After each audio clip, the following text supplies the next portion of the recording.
नमस्कार फ्रेंड्स, प्रत्येक शुभ कार्याच्या वेळी नवग्रह पूजा केली जाते। सर्वप्रथम आपण नवग्रह म्हणजे काय व ते कोणते आहेत ते जाणून घेऊया। नवग्रह म्हणजे 9 आकाशीय संस्था। तसेच नवग्रह हे हिंदू धर्म आणि ज्योतिषातील देवता आहेत। सूर्य, चंद्र, मंगळ, बुध, बृहस्पती, शुक्र, शनी, राहू, केतू ही नवग्रह 9 स्वर्गीय पिंड आणि देवता आहेत।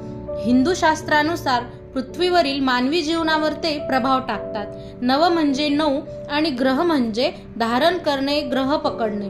9 ग्रहांचे 9 भाग म्हणजे सूर्य, चंद्र, बुध, शुक्र, मंगळ, गुरु आणि शनी हे ग्रह आणि चंद्राचे 2 नोड म्हणजे राहू आणि केतू आहेत। सूर्याला ज्योतिषशास्त्रात रवी म्हणतात।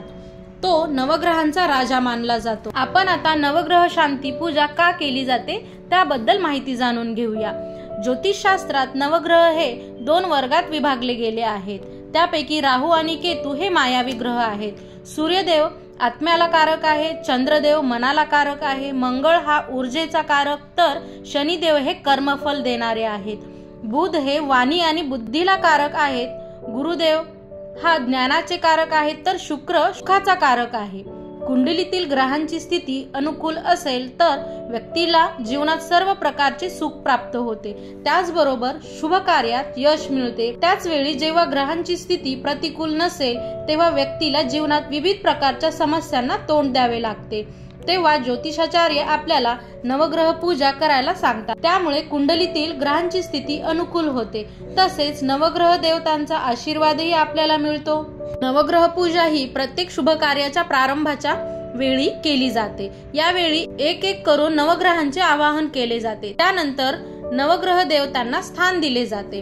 वैदिक भाषेत नवग्रह देवता पवित्र आहेत। ज्योतिषशास्त्रात सांगितले आहे की प्रत्येक ग्रहाचा प्रभाव हा वेगवेगळा आहे।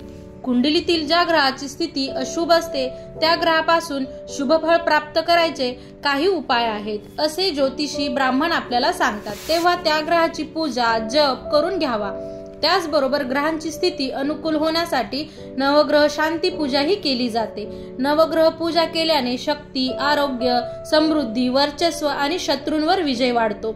नवग्रह होम करणे खूप शुभ मानले जाते। नवधान्य अर्पण करावे। आणखी महत्त्वाचे म्हणजे आपली जन्मपत्रिका आपल्या सर्व ग्रहांची स्थिती योग्य आहे का हे नक्की एखाद्या जाणकार ज्योतिषाला दाखवावे, जेणेकरून ते जन्मपत्रिका तपासतील आणि आपल्याला कोणत्या ग्रहाचा कसा प्रभाव आहे ते समजून सांग व त्यानुसार नवग्रह शांती पूजा करता येते।